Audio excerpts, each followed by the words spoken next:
نماز پڑھنے کا حکم کیسے دیا؟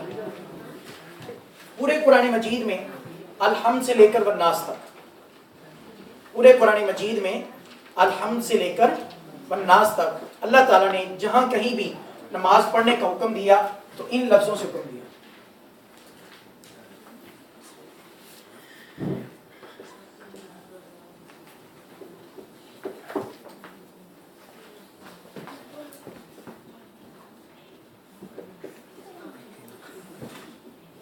پورے قرآن مجید بندوں کو جب نماز پڑھنے کا حکم دیا ان لفظوں کے ساتھ 20 مرتبہ یہ آیت مبارکہ قرآن پاک میں آئی، تقریباً ہر پارے میں اس طرح کے لفظ موجود ہیں۔ تو میں اقیم الصلاۃ، بولے کیا لفظ ہے؟ اقیم الصلاۃ۔ اس کا مطلب ہے نماز کو قائم کرو، نماز کو، یہ نہیں فرمایا نماز پڑھو، بلکہ فرمایا نماز کو قائم کرو۔ نماز کو قائم کرنا کیا ہوتا ہے؟ قائم کرنے کا مطلب ہوتا ہے درست کرنا، سیدھا کرنا، ٹھیک ہے؟ تو گویا اللہ تعالیٰ حکم یہ دے رہا ہے کہ بندے صرف نماز نہیں پڑھنی بلکہ نماز کو درست طریقے سے پڑھنا ہے۔ نماز کو بولیں، نماز کو درست طریقے سے پڑھنا۔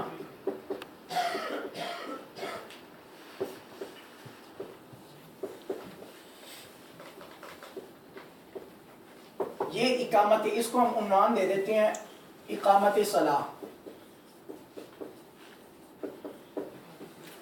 اقامت صلاح، اللہ تعالیٰ نے اس چیز کو حکم دیا اقامت صلاح کا، یعنی نماز کو قائم کرنے کا، نماز کو قائم کرنے کا۔ نماز کو قائم کرنے سے مراد کیا ہے؟ نماز کو درست طریقے سے، جی بولیں، نماز کو درست طریقے سے پڑھنا، صحیح اور درست طریقے سے پڑھنا۔ اب یہ کیسے ہوگا؟ یہ کیسے ممکن ہے؟ اور ہمیں کیسے پتہ چلے کہ اللہ تعالیٰ ہم سے کیا چاہتا ہے، کس طرح نماز پڑھنا چاہتا ہے؟ اللہ تعالیٰ کیا چاہتا ہے کہ ہم کس طرح نماز پڑھیں؟ تو اس کے لیے ہے اقامت صلاۃ سے کیا مراد ہے؟ تو مفسرین کرام نے ہمارے لیے آسانی پیدا کر دی کہ اللہ تعالیٰ کیا چاہتا ہے۔ اللہ تعالیٰ یہ چاہتا ہے کہ نماز کو اس کے ظاہری آداب اور نماز کو اس کے باطنی آداب سے ادا کرنا۔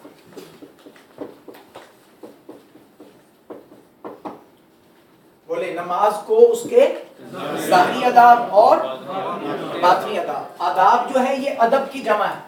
ادب لفظ تو تقریباً سب کو سمجھ آ رہا ہوگا کہ ادب، رسپیکٹ، ٹھیک ہے، آداب۔ تو ادب، ظاہری آداب سے مراد وہ چیزیں جن کا تعلق ہمارے جسم کے ساتھ ہے، ہمارے ظاہر کے ساتھ ہے، وہ چیزیں جن کو ہم نے اپنے ظاہر سے ادا کرنا ہے، جسم سے ادا کرنا ہے۔ اور باطنی آداب وہ چیزیں جن کا تعلق دل کے ساتھ ہے، جن کا تعلق دل کے ساتھ، باطن کے ساتھ، دل کے ساتھ ہے۔ تو اس کا مطلب یہ پتہ چلا کہ نماز کے کچھ ظاہری آداب ہیں اور نماز کے بارے میں کچھ چیزیں ایسی ہیں کہ جن کو ظاہر سے ادا کیا جاتا ہے، جن کو انسان کا جسم ادا کرتا ہے، اور کچھ چیزیں وہ ہیں جن کا تعلق انسان کے دل کے ساتھ ہے۔ اب ظاہری آداب کیا ہے نماز کے؟ نماز کے ظاہری آداب،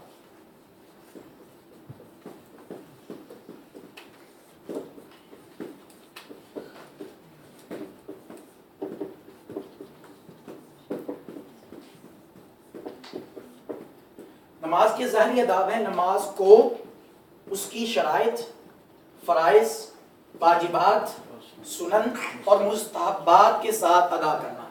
ابھی ہو سکتا ہے یہ الفاظ آپ کے لیے نئے ہوں اور سمجھنے مشکل ہوگی، لیکن ابھی ہم ان سب لفظوں کو ابھی نہیں سمجھ رہے، صرف ابھی ہم نے لفظوں کی حد تک رہنا ہے۔ جی آپ نے صرف میرے ساتھ مل کے بولنا ہے۔ نماز کو قائم کرنے سے مراد یہ ہے، بولے، نماز کو اس کے ظاہری آداب اور، جی سب بولے، نماز کو اس کے اور باطنی آداب کے ساتھ ادا کرنا۔ نماز کے ظاہری آداب کیا ہے؟ نماز کو اس کی شرائط، فرائض، واجبات، سنن اور مستحبات کے ساتھ ادا کرنا، یہ اقامت صلاح کہلاتا ہے، جس کا اللہ تعالیٰ نے حکم دیا ہے۔ اور نماز کے باطنی آداب کیا ہیں؟